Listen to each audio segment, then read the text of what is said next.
Good afternoon, Mr. President, Honorable Jury Member, distinguished guests, and fellow debaters. Myself, Pradyuman Kumar, I am representing DAV PG College, which is affiliated from the HNB Garhwal University.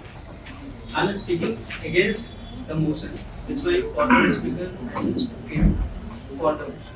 So, the main issue is that human dignity is a fundamental right. It is a merely constitutional right. So my thought process is about this topic is, see, if we'll talk about the textual context, I'm sorry, I'm speaking first time. So, better you speaking very well. You please go on. So if we are talking about in the textual context, so there is no clearly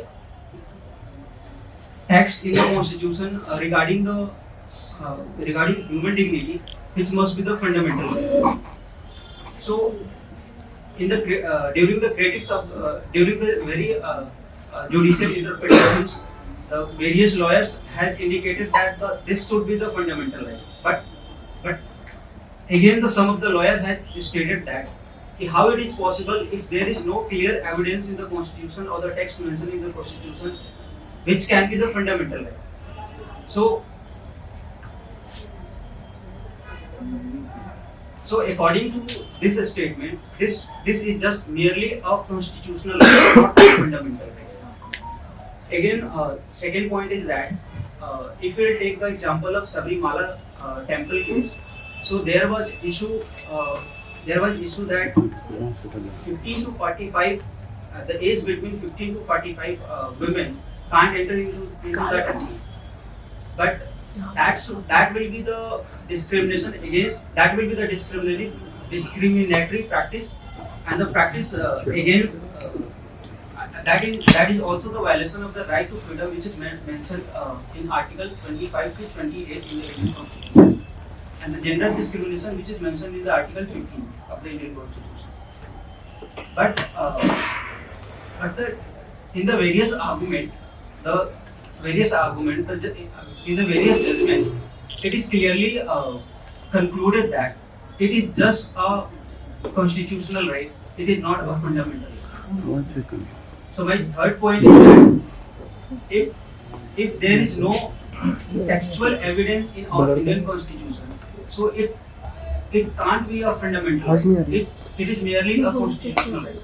And fourth argument is, if we are thinking that we are deriving from it, Article 21, right to life and right to life, if we are deriving from that, then there is a clearly a provision mentioned in the Indian Constitution in Article 360. We can amend the Constitution and insert a proper fundamental right for the human dignity. But until it is not, there is not a clear provision mentioned, it is just a constitutional right. Any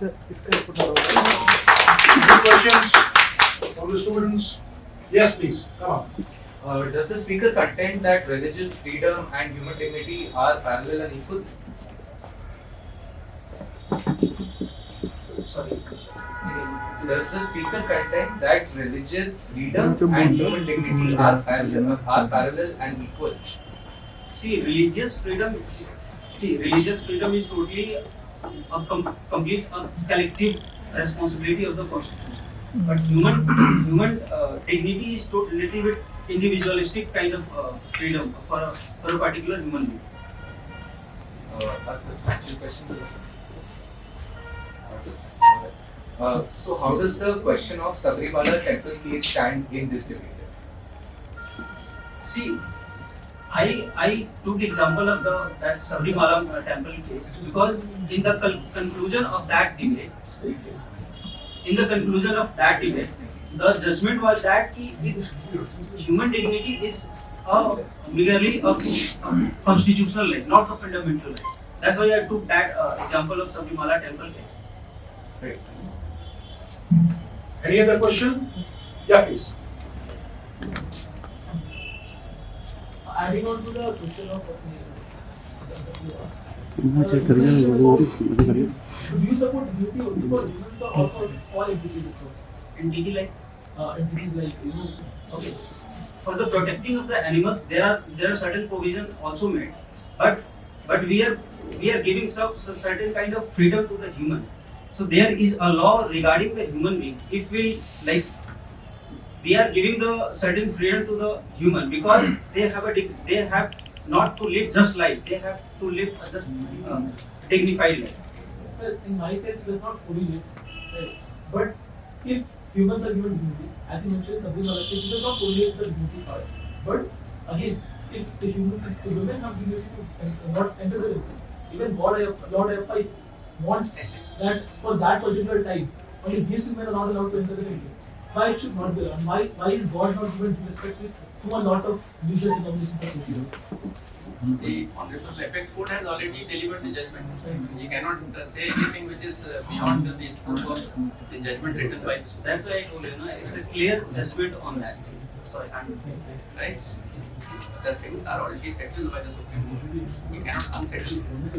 Okay, any more questions? Thank you very much.